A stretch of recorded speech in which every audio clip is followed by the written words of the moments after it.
আসসালামু আলাইকুম এভরিওয়ান।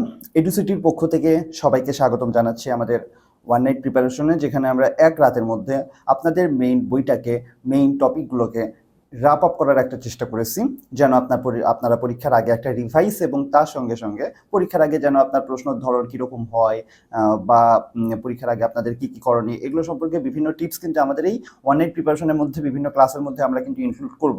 তো আপনারা দেখতে থাকুন। আমাদের আজকে ম্যাথমেটিক্স 1-এর আমরা সিরিজের অধ্যায় 5, যেখানে বিন্যাস বা পারমুটেশন নিয়ে আলোচনা করব। এর পরবর্তী চ্যাপ্টারে আপনারা জানেন যে অধ্যায় 6, যেখানে কম্বিনেশন বা সমাবেশ নিয়ে আলোচনা থাকবে। বিন্যাস এবং সমাবেশ এই দুইটার মধ্যে কিন্তু আপনার দুইটা কিন্তু মানে জিনিসটা একটু পার্থক্য করে সুন্দর করে বুঝে পড়তে হবে। এবং এই দুইটা কিন্তু আপনার বিভিন্ন সময় কিন্তু আপনারা যদি দেখেন বিসিএস এর প্রশ্ন বা বিভিন্ন চাকরির পরীক্ষার প্রশ্ন, সেগুলোতে আপনারা কিন্তু দেখবেন যে এই যে বিন্যাস এবং সমাবেশ এই ধরনের প্রশ্ন কিন্তু আসে। যেমন ধরেন আপনাকে বললো যে 10টা টিম মেম্বার আছে, 10 জনের মধ্যে থেকে আপনার 5 জনকে নিতে হবে, ইত্যাদি টাইপের বিভিন্ন কিন্তু পারমুটেশন এবং কম্বিনেশন থেকে প্রশ্ন আসে। সো এই পার্টটা কিন্তু very very important for your job exams. তো প্রথমে আমরা প্রয়োজনীয় সূত্রাবলীগুলো দেখে নিব, তারপরে আমরা কি করব, কিছু ম্যাথমেটিক্স অতি সংক্ষিপ্ত এবং রচনামূলক সেগমেন্টে দেখব, যেগুলো থেকে আপনারা মোটামুটি আইডিয়া পাবেন যে কি ধরনের প্রশ্ন আসবে বা কি ধরনের হবে সেটা। তো আমরা দেখতেছি যে NPR সমান হলো factorial n divided by factorial n minus r। আমি যেটা বিন্যাস এবং সমাবেশের সময় বারবার বলে থাকি যে ABC আর BAC CAB এরকম বিভিন্ন হতে পারে, তাই না? এই যে একটা, দুইটা, তিনটা, এই তিনটাকে কিন্তু তিনটা ডিফারেন্ট পারমুটেশন বা বিন্যাস বলা হবে, ঠিক আছে? কিন্তু যদি আমরা কম্বিনেশন বা সমাবেশ বলি, তখন তিনটার মধ্যে দেখুন জিনিস কিন্তু একই, ABC BAC CAB জিনিসটা একই। তো জিনিসটাকে কিন্তু সমাবেশের ক্ষেত্রে সেম ধরা হবে। তো এই জিনিসটা খেয়াল করবেন যে পারমুটেশনের ক্ষেত্রে আমাকে কি করতে হবে, ক্রম বিবেচনায় নিতে হবে, যে ক্রম সিরিয়ালটা বিবেচনায় নিতে হবে, বাট কম্বিনেশনের ক্ষেত্রে সিরিয়ালটা বিবেচনায় নেওয়া লাগবে না। সো আপনারা বুঝতেই পারতেছেন যে কম্বিনেশনের যে পারমুটেশনের যে সাংখ্যিক মানটা সেটা কিন্তু বেশি হবে। এই জন্য দেখবেন যে NPR সমান হলো factorial n by factorial n minus r, আর NCR অর্থাৎ কম্বিনেশন যখন আমরা করব তখন হবে factorial n factorial r factorial n minus r। তার মানে পারমুটেশন কম্বিনেশন হচ্ছে r ফ্যাক্টোরিয়াল গুণ বেশি। এখানে যে চিহ্নগুলো P C তারপর ফ্যাক্টোরিয়াল, এই চিহ্নগুলো কিন্তু ডিরেক্ট আপনি ক্যালকুলেটরে বসাতে পারেন। জাস্ট এই জিনিসগুলো, জাস্ট n r এই সি এই n r এই মানগুলো যদি আপনার দেয়া থাকে, তাহলে কিন্তু আপনি ইজিলি ক্যালকুলেটরের মাধ্যমে খুব সহজে বের করতে পারবেন। এবং এইগুলো সম্পর্কে, এগুলো জিনিসটা কিভাবে আসলো, বা এই যে সূত্রগুলো এখানে আপনারা দেখতেছেন NP0 সমান 1 হয়, NP1 সমান n হয়, এই জিনিসগুলো কিভাবে আসলো এখানে তো আপনার কিছুটা আলোচনা রয়েছে। যেমন দেখুন এই যে r এর জায়গায় আমি যখন 0 বসাবো, তখন এই যে r এর জায়গায় কিন্তু 0 বসবে। তো n মাইনাস 0 তো n ফ্যাক্টোরিয়ালই হলো, কাটাকাটি যে 1 হলো। আবার যদি এই যে r এর জায়গায় 1 আসে, তাহলে আমরা কি করলাম, factorial n by factorial n minus, এই যে r এর জায়গায় জাস্ট 1 হয়েছে হলে, তারপরে আমরা কি করতে পারি, ফ্যাক্টোরিয়াল n মানে আমরা কি জানি, factorial n into n minus 1, তাই না? কারণ দেখুন ফ্যাক্টোরিয়াল 5 মানে 5 ইন্টু ফ্যাক্টোরিয়াল 4, তার মানে 5 ইন্টু 4 ইন্টু ফ্যাক্টোরিয়াল 3, তার মানে হলো 5 ইন্টু 4 ইন্টু 3 ইন্টু ফ্যাক্টোরিয়াল 2, এভাবে কিন্তু যাবে। ফাইনালি কিন্তু 5 ইন্টু 4 ইন্টু 3 ইন্টু 2 ইন্টু 1, এভাবে কিন্তু যাবে।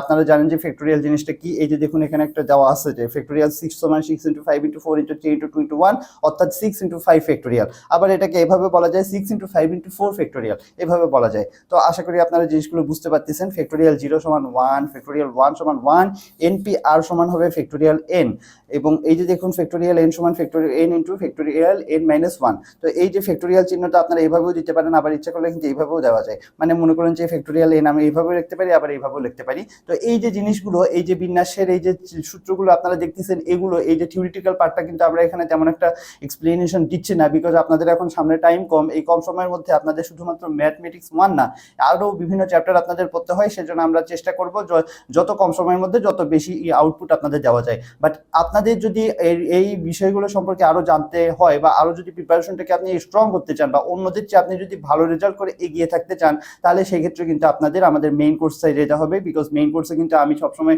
থিওরিটিক্যাল পার্টটাকে অনেক জোর দিয়ে থাকি। এই থিওরিগুলো কিভাবে এসেছে বা কিভাবে আমরা এই থিওরিগুলো বুঝে বুঝে পড়বো, সেটা সম্পর্কে কিন্তু সেখানে খুব সুন্দরভাবে এক্সপ্লেনেশন করা আছে। আশা করবো আপনাদের ভালো লাগবে, এবং আমাদের প্রত্যেকটা কোর্সে কিন্তু মেইন কোর্সগুলো এভাবেই সাজানো থাকে। তো আশা করবো আপনাদের কাছে জিনিসটা খুব ভালো লাগার কথা আর কি। তো আপনারা দেখবেন, আমি এই আমন্ত্রণ জানাচ্ছি। এখন আমরা অতি সংক্ষিপ্ত প্রশ্ন উত্তর সেগমেন্টের প্রথমে আসতেছি যে বিন্যাস জিনিসটা অ্যাকচুয়ালি কি। কতগুলো জিনিস থেকে কয়েকটি বা সব কয়টি একবারে নিয়ে যত প্রকারে সাজানো যায় তাকে বলা হয় বিন্যাস, যেখানে n সংখ্যক ভিন্ন জিনিস হতে প্রত্যেকবার r সংখ্যক জিনিস নিয়ে প্রাপ্ত বিন্যাস হলো npr। তাই r এর মান সবসময় n বা n এর চেয়ে কম হয়। যেমন ধরেন যে আপনাকে 10টা বল দিলাম, 10টা থেকে আপনি একটা বল নিতে পারেন, 2টা বল নিতে পারেন, বাছাই করার সময় সর্বোচ্চ কত নিতে পারবেন, 10টা বল নিতে পারবেন, 10টা থেকে 10টা। বা 10টা থেকে কি 11টা বল নেওয়া সম্ভব না। এখানে কিন্তু সেই জিনিসটাই বলছে যে এগুলো হলো এখানে r এর মান এবং এখানে হলো n এর মান। তো r এর মান সর্বোচ্চ কত হতে পারে, n পর্যন্ত হতে পারে, বাট r এর মান কিন্তু n এর চেয়ে বেশি হবে না। এই জিনিসটাই এখানে বলা হয়েছে আর কি। তো আশা করি জিনিসটা বুঝতে পেরেছেন। যদি বুঝতে পেরে থাকেন তাহলে npr এর মান কত দেখুন। এই যে এই প্রশ্নটা কেন দেওয়া হয়েছে বলুন তো, এই জিনিসটা দেওয়া হয়েছে সেই জন্যই কারণ আপনারা যেন বুঝতে পারেন যে অ্যাকচুয়ালি যে সূত্রগুলো যেগুলো আছে সেগুলো কিন্তু আমাদের জন্য ইম্পর্টেন্ট। এই জন্য আসলে npr না, এটা হলো npn হবে। কেন npn হবে দেখুন, npr মানে আমরা জানি npr মানে হলো factorial n by factorial n minus r। তো এখানে npn যখন হবে তখন কি হবে বলুন তো, এই r এর জায়গায় আমরা n বসাবো। দেখুন r এর জায়গায় আমরা n বসিয়েছি, দেখুন এই যে factorial n by factorial n minus r, এই r এর জায়গায় আমরা কিন্তু n বসাইছি। তো n মাইনাস n সমান হলো 0, ফ্যাক্টোরিয়াল 0 সমান 1। এবং কেন এটা আসছে সেটা সম্পর্কে কিন্তু আমরা এক্সপ্লানেশন ডিটেইলস করছি আমাদের মেইন কোর্সে। তো দেখুন n ফ্যাক্টোরিয়াল বাই নিচে যেহেতু 1, তো 1 তো লেখার দরকার নেই, ফ্যাক্টোরিয়াল n কিন্তু আমার অ্যান্সার চলে আসলো। নেক্সট আমরা দেখি ঢাকা। আমরা জানি বাংলাদেশের রাজধানী ঢাকা, সেটার বানানটা কিন্তু DHAKA। যদিও বাংলাদেশ স্বাধীনের আগে পাকিস্তানি আমলে ঢাকা বানান ছিল DACCA। তো ঠিক আছে, এটা দিয়েও কখনো যদি আপনি দেখেন যে কোথাও লেখা আছে যে ঢাকার বানান DACCA, সেটা দিয়ে আশা করি আপনারা আর কনফিউশন হবেন না, বিকজ এই যে এটাও কিন্তু ঢাকা বানান একসময় ছিল। তো ঠিক আছে, এখন বর্তমানে আমরা এইটা দিয়ে সাধারণত ঢাকা বানানটা ইউজ করব, বিকজ এটাই কিন্তু অফিসিয়ালি এখন আমাদের যে কোনো জায়গায় আমরা কিন্তু এই ওয়ার্ডটাকে ইউজ করি। তো ঠিক আছে, আমরা এখন আমাদের এখানে বানান দেখাটা আমাদের মেইন বিষয় না। আমাদের বিষয় হলো যে এই ঢাকা শব্দটির বর্ণগুলো সবগুলো একবার ব্যবহার করে কত প্রকারে সাজানো যায়। তো ঠিক আছে, এখানে তাহলে এই জিনিসটা করা কিন্তু খুবই সোজা। কিভাবে, 1 2 3 4 5টা অক্ষর আছে। তো মোট অক্ষর আছে কয়টা, 5টা। এর মধ্যে আমরা দেখবো কোনো অক্ষর রিপিট আছে কিনা। যেমন দেখুন এ কিন্তু আছে কয়টা, 2টা, বাকি কোনোটা রিপিট আছে নাই। তো আমরা লিখলাম এ আছে 2টা। যদি তাই হয় উপরে লিখবেন কোনটা, উপরে লিখবেন আপনার হলো যে টোটাল যে অক্ষরটা সেইটা টোটালটা, আর নিচে লিখবেন কোনটা যেটা রিপিট হয়েছে সেইটা। তো আমি সেটাকে আর দ্বারা প্রকাশ করলাম। মনে করেন এখানে কিন্তু এই এন এবং আর দ্বারা কিন্তু আমরা ট্রেডিশনাল যে এন আর সেটা বুঝাচ্ছি না, এন দ্বারা এখানে বলতেছি যে টোটালটা, এটা হলো টোটালটা এবং এটা হলো রিপিটটা। রিপিট যদি মনে করেন এই যে এখানে যেহেতু এ আছে 2টা, এই জন্য আমি কিন্তু আর এর জায়গায় এখানে কিন্তু এই যে দেখুন ফ্যাক্টোরিয়াল 2 লিখছি, তাই না? তা আশা করি বুঝতে পারছেন। এরপরে এটা কিন্তু ডাইরেক্ট আপনি ক্যালকুলেটরে বসালেই দেখেন করতে পারবেন। 5 ফ্যাক্টোরিয়াল মানে 120, 2 ফ্যাক্টোরিয়াল মানে 2, কাটাকাটি করে আসলো 60 প্রকারে অ্যান্সার। নেক্সট আমরা দেখি কমন। এই শব্দগুলোর অক্ষর থেকে কতগুলো শব্দ গঠন করা যায় এইটাকে নিয়ে। তো এইখানে দেখুন কমনের মধ্যে 1 2 3 4 5 6টা অক্ষর আছে, মোট অক্ষর 6টা। এর মধ্যে দেখুন এখানে এম আছে 2টা এবং ও আছে 2টা। এখানে ছিল শুধুমাত্র এ আছে 2টা, এই জন্য আমরা কিন্তু নিচে একবার লিখছি। বাট এখানে যেহেতু 2টা ও আছে আবার 2টা এমও আছে, এই জন্য কিন্তু আমি 2 বার 2 লিখেছি। তার মানে যেটা যে কয়বার রিপিট হবে সেটা সেই কয়বার আপনি এইভাবে লিখে ফেলবেন। মনে করেন যে যদি এটা 3 থাকতো, 3টা এম থাকতো, তাহলে আপনি সেক্ষেত্রে একটা 3 দিতেন, এরকম আর কি। জাস্ট মানে যে কয়টা রিপিট হয়েছে সেই কয়টা দিবেন সেভাবে আর কি, এবং যে জিনিসটা রিপিট হয়েছে সেটা এইভাবে দিয়ে দিবেন। দিয়ে তারপরে উপরে কত হবে, ফ্যাক্টোরিয়াল 6, কারণ এখানে দেখতেছেন আপনি 6টা অক্ষর আলাদা টোটাল। তা ঠিক আছে, এখন এরপরে এটা ক্যালকুলেটর ইউজ করবেন। জাস্ট ক্যালকুলেটরের মধ্যে ফ্যাক্টোরিয়াল 6 লিখবেন, লিখলেই দেখবেন যে 720 অ্যান্সার চলে আসছে। আবার দেখুন নিচে ফ্যাক্টোরিয়াল 2 ইন্টু ফ্যাক্টোরিয়াল 2 লিখবেন, দেখবেন যে 180 কি বলে 2 ইন্টু 2 চলে আসলো, এবং তাহলে কত, এই যে কাটাকাটি করে 180 প্রকারে চলে আসলো। ডাইরেক্ট আপনার এই লাইনটাও কিন্তু লেখা লাগতেছে না, মানে আপনি একদম এক লাইনে কিন্তু আপনি এখান থেকে এখান পর্যন্ত চলে আসতে পারেন জাস্ট ক্যালকুলেটরের মাধ্যমে। বাট তারপরেও আপনি কিন্তু চেষ্টা করবেন একটু বেশি করে লিখতে, তাহলে সেক্ষেত্রে কিন্তু জিনিসটা আপনার মানে আপনি যে ভালো করে শিখছেন সেটা কিন্তু আরো ভালো মতো প্রুফ হয় আর কি। তো ঠিক আছে, এখন আমরা NP3 এর মান কত সেটা দেখবো, যেটার জন্য আমি আবার আপনাদের সূত্রটা মনে করিয়ে দিই। NPR সমান হলো factorial n divided by factorial n minus r। Okay, তাহলে এখানে 3 সময় কি হবে, জাস্ট এই যে এই জায়গায় 3 হবে, আর কিছুই না, তাই না? এই যে দেখুন এই যে 3 মানে কি, এই যে r যেটা সেটা জায়গায় আমার 3 হয়ে গেছে। হলে এখন আমরা কি করি বলুন তো, নিচে আছে হলো ফ্যাক্টোরিয়াল n-3। আমরা জানি কি এই যে এই n ফ্যাক্টোরিয়ালকে আমরা কিভাবে লিখতে পারি, n ফ্যাক্টোরিয়াল মানে n-1 into n-2 into n-3 factorial. দেখুন জিনিসটা আমি যদি এখানে বলি, ফ্যাক্টোরিয়াল n মানে হলো n ইনটু n-1 ফ্যাক্টোরিয়াল। আবার এটাকে আবার এভাবে লেখা যায় n into n minus one into n minus two factorial. আবার কিন্তু এভাবেও লেখা যায় n into n minus one into n minus two into n minus three factorial. Just একবার এক এক করে কিন্তু কমছে, ঠিক আছে। আমরা কেন n মাইনাস থ্রি ফ্যাক্টোরিয়াল পর্যন্ত এটাকে নিলাম বলুন তো? বিকজ নিচে একটা n মাইনাস থ্রি ফ্যাক্টোরিয়াল আছে, উপরে এটাকে আমরা একটু কাটাকাটি করতে পারবো। সো নিচে যেটা থাকবে সেই পর্যন্ত উপরেরটাকে নিয়ে যাওয়ার চেষ্টা করবেন, তাহলে কিন্তু আমরা জিনিসটা কাটাকাটি করে জিনিসটা আমরা কিন্তু চলে আসতে পারবো। তো কাটাকাটি করলে জিনিস কোনটা থাকলো n into n minus one into n minus two, এটাই আমার অ্যান্সার। আবার ইচ্ছে করলে ভিতরে গুণটাও করতে পারেন, এই যে এটা গুণ করলেন সাথে এটা গুণ করলেন, কোনো সমস্যা নেই, গুণ করে দিয়ে দিতে পারেন, আবার নাও করতে পারেন, ইটস আপ টু ইউ। তো নেক্সট আমরা দেখি np4 সমান 4 ইন্টু np3 হলে n এর মান কত। তো np3 সমান এবং np4 সমান, এটা কিন্তু আমরা এই যে npr সমান এই সূত্রটা দিয়েই করতে পারবো। npr মানে factorial n by factorial r into factorial কি বলে factorial n by factorial n minus r। তাহলে np4 সমান factorial n by factorial n minus 4 এবং 4 ইন্টু np3 সমান factorial n by factorial n minus 3। এখন বলুন তো আমরা এই পাশেরটাকে ভাঙাবো নাকি এই পাশেরটাকে ভাঙাবো? আমরা জানি কি এক করে কি হয়, কমে। এক করে কমলে দেখুন তো, এই যে আপনি মনে করতে পারেন যে এটাকে যদি আমি এক কমাই, 4 থেকে এক কম দিলে তো 3, কিন্তু সেটা করলে কিন্তু হবে না, কারণ আমরা এখানে দেখতেছি যে এটা নেগেটিভ আছে, তাই না? যেহেতু নেগেটিভ আছে, নেগেটিভের ক্ষেত্রে আমরা জানি যে দেখুন n মাইনাস থ্রি ফ্যাক্টোরিয়ালকে আমি যদি ভাঙাই তাহলে কি হবে, n minus three into n minus three minus one, তাই না? এক করে কমে ফ্যাক্টোরিয়াল, তার মানে কি n minus three into n minus four factorial. তার মানে আমাকে কোনটা ভাঙাতে হবে, এই যে এইটাকে ভাঙাতে হবে। এটাকে ভাঙলে কিন্তু আপনি পরবর্তীতে n মাইনাস ফাইভ ফ্যাক্টোরিয়াল পাবেন, তাহলে কিন্তু আমি কাটাকাটি করতে পারবো না। এখন দেখুন যে এখানেও n মাইনাস ফোর ফ্যাক্টোরিয়াল, এখানেও n মাইনাস ফোর ফ্যাক্টোরিয়াল, আপনারা কিন্তু পাশাপাশি ইচ্ছা করলে কাটতে পারেন। তা কাটাকাটি করার পরে এখন দেখুন জিনিসটা কি আসলো, এই যে n মাইনাস থ্রি থেকে আমি এখানে পক্ষান্তর করে উপরে নিয়ে আসলাম, তাহলে n মাইনাস থ্রি সমান 4, অর্থাৎ n ইকুয়াল কত হলো 7। আমার কিন্তু তাহলে অ্যান্সার কত, 7। তাহলে n এর মান 7। ওকে, এখন আমরা রচনামূলক প্রশ্ন উত্তরে যাই, যদিও রচনামূলক বাট এটা কিন্তু সংক্ষিপ্তও আসতে পারে। আমরা একটা প্রশ্নের মধ্যেই আমরা মোটামুটি দেখবো যে কত ধরনের প্রশ্ন আসতে পারে। একটা টাইপ কিন্তু আপনারা দেখলেন যে এনপিআর দিয়ে আপনাকে যে কোনো কিছু বলতে পারে যে এটা প্রুফ করো বা এই সূত্রটা লেখো, এরকম একটা টাইপ হতে পারে। একটা টাইপের ক্ষেত্রে আপনারা দেখতেছেন যে এনপি আপনার এনপি ফাইভ সমান 4 ইন্টু এনপি সিক্স, এই যে আগে যেটা করলাম এরকম টাইপের একটা থাকতে পারে, সেখান থেকে এন এর মান বা আর এর মান কিছু একটা বের করতে বললো। একটা টাইপে আপনি দেখতেছেন যে একটা ওয়ার্ড দিয়ে দিয়েছে ঢাকা বা কুমিল্লা, যে কোনো একটা দিয়ে বললো যে এটাকে কয়ভাবে সাজানো যায়। আবার দেখুন আর কি কি হতে পারে, তো আমরা দেখি ম্যাথমেটিক্স শব্দটা, এই যে দেখুন ম্যাথমেটিক্স বানানটা ভালো করে খেয়াল করুন, অনেকে কিন্তু এই মাঝখানে ইটাকে বাদ দিয়ে দেয়, বাট এখানে কিন্তু একটা ই আছে, খেয়াল করবেন জিনিসটা। যখন আমরা নর্মাল ম্যাথস লিখবো তখন কিন্তু আমরা MATH ম্যাথ লিখবো, কিন্তু ম্যাথমেটিক্স লেখার সময় কিন্তু ভিতরে একটা ই আছে, জিনিসটা খেয়াল করবেন। আমরা এখন ম্যাথমেটিক্স করতেছি, তো আমাদের কিন্তু জিনিসটা ম্যাথমেটিক্স আমরা সাবজেক্টের সাথে কিন্তু প্রশ্নটা রিলেটেড হয়ে গেছে, আশা করি আপনারা বুঝতে পারলেন। তো এখন দেখুন এই শব্দটিকে স্বরবর্ণগুলো কত প্রকারে সাজানো যাবে, এটা আরেক টাইপের প্রশ্ন, এবং এই প্রশ্নটার মধ্যে আমি মোটামুটি যে কয় রকমের প্রশ্ন আসতে পারে মোটামুটি কিন্তু আর রেস্ট অফ দ্য কোশ্চেন্সগুলো সব এটার মধ্যে আপনি পেয়ে যাবেন। তো কত প্রকারে সাজানো যাবে এবং কতগুলোতে স্বরবর্ণগুলো একত্র থাকবে, কতগুলোতে দুইটা এম শেষে থাকবে, কতগুলোতে প্রথম এবং শেষে এম থাকবে, অনেকগুলো প্রশ্ন, লেজ লাগানো প্রশ্ন। অবশ্যই আপনারা খেয়াল করবেন যে একটা করে অ্যান্সার দেওয়ার পরে যে আপনি সবগুলো অ্যান্সার করছেন কিনা। এখানে আমাদের কতগুলো আছে, একটা অ্যান্সার, দুইটা, তারপরে তিনটা, চারটা অ্যান্সার আছে, তাই না? চারটা আমাদের অ্যান্সার বের করতে হবে। তো ঠিক আছে, আমরা দেখি আমরা ফার্স্টে কি করবো বলুন তো। আমরা আপনাদের বারবার আমি বলে থাকি, মেইন কোর্সের সময় বিশেষ করে আরো ভালো করে আরো বলেছিলাম যে এই যে আপনারা কি করবেন, প্রথমে যেটা দেয়া আছে সেটা আপনি আইডেন্টিফাই করবেন যে কি কি দেয়া আছে এবং কি কি চাইছে। তো দেয়া আছে কি, যেটা দেয়া আছে সেটা আমি সুন্দর মতো এখানে লিখে ফেলি, তাহলে কিন্তু ভালো হবে, তাই না? আপনাদের ক্ষেত্রে লেখার সময়, পরীক্ষার খাতায় লেখার সময় লিখতে আপনি পরবর্তীতে কিন্তু বারবার প্রশ্নের দিকে তাকানো লাগবে না, আপনি জাস্ট খাতার দিকে তাকিয়ে কাজটা করতে পারবেন এবং টিচারের কাছে জিনিসটা ভালো লাগবে। তো দেখুন এখানে টোটাল অক্ষর আছে কয়টা, 1 2 3 4 5 6 7 8 9 10 11, 11টা, যার মধ্যে এম আছে হলো দুইটা, এই যে দেখুন এম আছে হলো দুইটা, এ আছে হলো দুইটা, কয়টা, এই যে এ, এই যে এ দুইটা, এবং টি আছে হলো দুইটা, এই যে একটা টি, এই যে একটা দুইটা টি।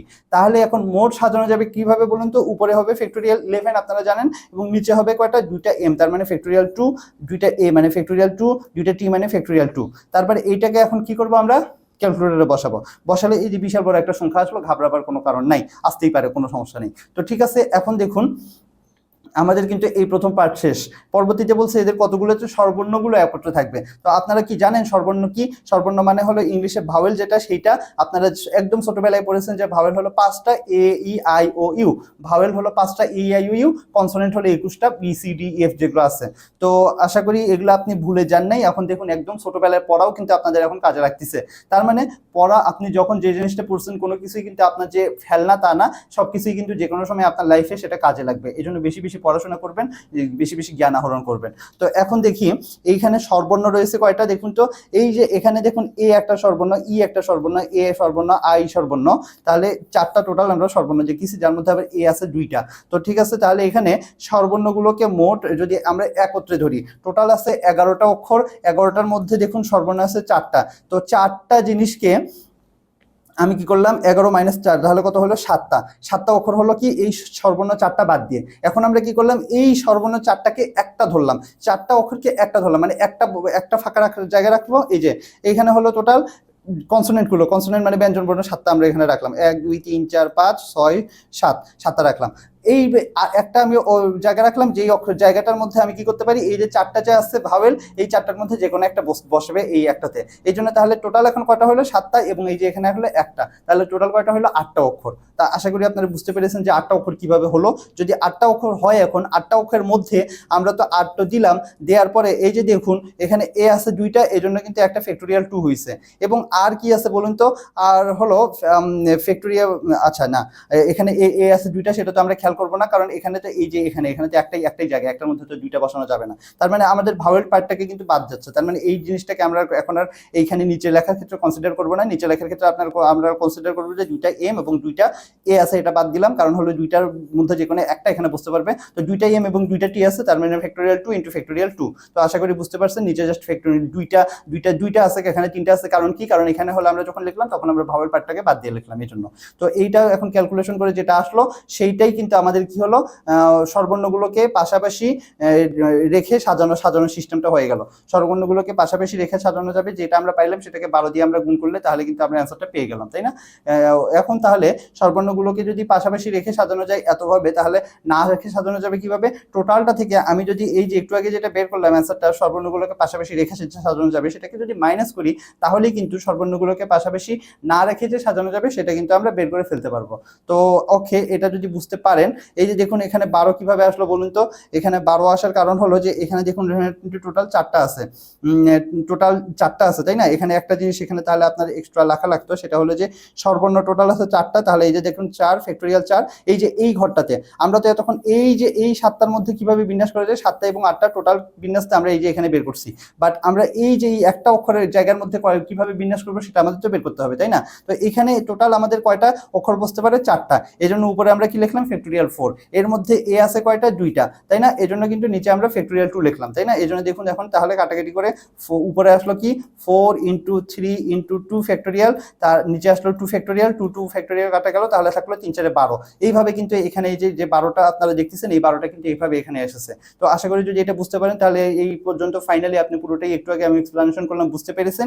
যদি তা থাকে, এখন আপনাদের কি করতে হবে, প্রথম এবং শেষে এম রাখবো। তো ঠিক আছে, প্রথম এবং শেষে আমরা যদি এম রাখি, এই যে প্রথমে একটা এম রাখলাম, শেষে একটা এম রাখলাম, রাখলে টোটাল ছিল কয়টা, 11টা। 11টার মধ্যে এই প্রথমটা এবং শেষেরটা আমি বাদ দিলাম, ঠিক আছে, কারণ এটা ফিক্সড, এটা তো আমার বিন্যাস করার কোনো প্রয়োজন নেই। তো এইটাকে যদি আমরা বাদ দিই, তাহলে ভিতরে আর কয়টা অক্ষর থাকলো, ভিতরে আছে টোটাল 9টা অক্ষর, তাই না? এই জন্য দেখুন উপরে ফ্যাক্টোরিয়াল 9। এই 9টার মধ্যে এ আছে হলো 2টা আর টি আছে হলো 2টা। এম যে 2টা আছে সেটা আমরা লিখলাম না, কারণ কি এম এর পার্টটা তো আমি বাদই দিলাম, এমটাকে বাদ দিয়ে তো আমি হিসাব করতেছি 9টা অক্ষর। এই জন্য কিন্তু দেখুন এ 2টা টি 2টা, এই জন্য 2 2 ফ্যাক্টোরিয়াল হওয়ার পরে এটা আমরা জাস্ট ক্যালকুলেটরে বসালে যেটা আসলো সেটা কিন্তু আমার অ্যান্সার চলে আসলো। তাহলে এম কয়টাতে প্রথমে এবং শেষে থাকবে সেটাও আমরা বের করে ফেললাম। তো আশা করি আপনারা প্রশ্নটা পুরো অ্যান্সারটা বুঝতে পেরেছেন। জাস্ট বুঝে বুঝে অঙ্কটা করবেন, তাহলে কিন্তু অঙ্কটা পারবেন। বিন্যাস এবং সমাবেশ কিন্তু যদি না বুঝে করেন, তাহলে সেক্ষেত্রে কিন্তু আপনাদের কাছে জিনিসটা কঠিন মনে হবে। সব বুঝে বুঝে করবেন, লজিক খাটিয়ে করবেন, দেখবেন যে খুব ইজি জিনিসটা। এখন দেখুন বরিশাল এই শব্দটা অক্ষরগুলোকে যেভাবে বিন্যাস করা যায়, তা রাজশাহী শব্দের অক্ষরগুলোকে 4 গুণ উপায়, তার 4 গুণ উপায় বিন্যাস করা যায়। তো এটা কিন্তু খুবই ইজি, এটা আমি বেশি ডিটেলস আপনাদের বলবো না। আমি জাস্ট এখানে বললাম টোটাল এখানে অক্ষর আছে 7টা, আপনারা গুণে লিখবেন। তার 7টার মধ্যে এ আছে 2টা, এই যে দেখুন 2টা 7 এ আছে, তার মানে টোটাল বিন্যাস করা যাবে ফ্যাক্টোরিয়াল 7/ফ্যাক্টোরিয়াল 2 উপায়ে। কেন, একটু আগে আপনাদের বারবার এক্সপ্লেনেশন করছি, এখন আবার একই জিনিস আপনাদের বলতে চাচ্ছি না। তো এইভাবে হয়ে গেল। এবার দেখুন রাজশাহীর মধ্যে টোটাল অক্ষর আছে 8টা, গুনলেই আপনারা পাবেন। এর মধ্যে এ আছে কয়টা, 2টা, এবং এইচ আছে হলো 2টা। তাহলে এই যে দেখুন 2টা আমরা লিখলাম, তাহলে কত হবে, ফ্যাক্টোরিয়াল 8/ফ্যাক্টোরিয়াল 2 × ফ্যাক্টোরিয়াল 2। আশা করি জিনিসটা আপনারা বুঝতে পারছেন যে উপরে টোটালটা হয় এবং নিচে যেটা যে কয়বার রিপিট হয়েছে সেটা থাকে। তো তাহলে দেখুন এই যে অ্যান্সার চলে আসলো। এখন আমাকে বলছে যে বরিশাল শব্দের অক্ষরগুলো যতভাবে বিন্যাস করা যায়, বরিশাল অক্ষরগুলোকে এতভাবে বিন্যাস করা যায়, রাজশাহী শব্দের অক্ষরগুলোকে তার 4 গুণ উপায়ে বিন্যাস করা যায়। এই যে রাজশাহীগুলোকে এতভাবে বিন্যাস করা যায়, তাহলে কি হবে, এইটা কি হবে, এইটা 4 গুণ, তাই না, মানে এটার সাথে 4 গুণ করলে তাহলে এটা সমান হবে, সেটাই আমাকে প্রমাণ করতে বলছে। ওকে, তাহলে আমরা সেটা কিভাবে করব দেখুন তো। এই যে এইটা সমান আমরা 4 ইন্টু এটা লিখতে পারি, এবং এটা কত, এটা হলো আপনার বরিশালকে সাজানোর উপায়। তো ঠিক আছে, 4 ইন্টু বরিশালকে সাজানোর উপায়, সেটাই কিন্তু আমার বলা হয়েছে। তার মানে কিন্তু আমাদের অঙ্কটা প্রমাণ হয়ে গেল। লাস্টে আপনি প্রমাণিত লিখলেন বা দেখাও, যে মানে দেখানো হলো লিখলেন, সুন্দরভাবে আপনি এক্সপ্লেনেশন করে দিলেন, ব্যাস ফিনিশড। ওকে ফাইন, তাহলে যদি এই পর্যন্ত দেখে থাকেন, তাহলে নেক্সট প্রশ্ন আমরা দেখি 65320। এখানে কয়টা 1 2 3 4 5টা অঙ্ক আছে। এগুলো দ্বারা 5 অঙ্কের কতগুলো সার্থক অর্থপূর্ণ বা বিজোড় সংখ্যা গঠন করা যাবে। আপনারা জানেন যে বিজোড় সংখ্যা হতে হলে কি করতে হবে, লাস্ট যেটা এই যে 1 2 3 4, এই যে 5 নম্বর যেটা, সেখানে 1 3 5 7 9 এই 5টা থাকতে হবে। এই 5টার কোনোটা থাকলে, অর্থাৎ লাস্ট সংখ্যাটা যদি বিজোড় হয়, তাহলেই কিন্তু সেটা কি হয়, বিজোড় সংখ্যা হয়। এর মধ্যে দেখুন আবার আমাদের এখানে আছে 3 এবং 5 বাকি, তাহলে আমাদের এখানে এই লাস্ট জায়গাটার মধ্যে 3 এবং 5 এই দুইটাই জাস্ট বসতে পারবে, এর বাইরে আর কিছু বসতে পারবে না। এবং আরেকটা জিনিস আপনারা খেয়াল করবেন, 5 অঙ্কের হওয়া লাগবে, তার মানে সামনে কিন্তু শূন্য বসতে পারবে না, কারণ সামনে যদি শূন্য বসে তাহলে সেটা সামনে শূন্য বাদে 6 বা বাকি যে কোনো সংখ্যা বুঝতে পারবে, শুধু শূন্য বুঝতে পারবে না, কারণ শূন্য বসলে সেটা 4 অঙ্কের হয়ে যাবে। তো আশা করি জিনিসটা আপনারা যদি কনসেপ্টটা বুঝে থাকেন, কনসেপ্ট এভাবে বুঝে বুঝে করবেন, দেখবেন যে প্রশ্ন ইজি হয়ে গেল। এবং কনসেপ্ট বুঝে থাকলে এখন দেখুন, এই যে দেখুন সর্বশেষ স্থানে 3 অথবা 5, কারণ এখানে আমরা 3 আর 5 এই দুইটাই বিজোড় দেখতেছি। 1 7 9 এখানে নাই, এজন্য শুধু 3 আর 5 আমরা লিখলাম। এবং 3কে এখন আমরা প্রথমে সর্বশেষ স্থানে নিয়ে কয়বার বিন্যাস করা যায় সেটা দেখব, আবার 5কে সর্বশেষে রাখে কয়বার বিন্যাস করা যায় সেটা দেখব।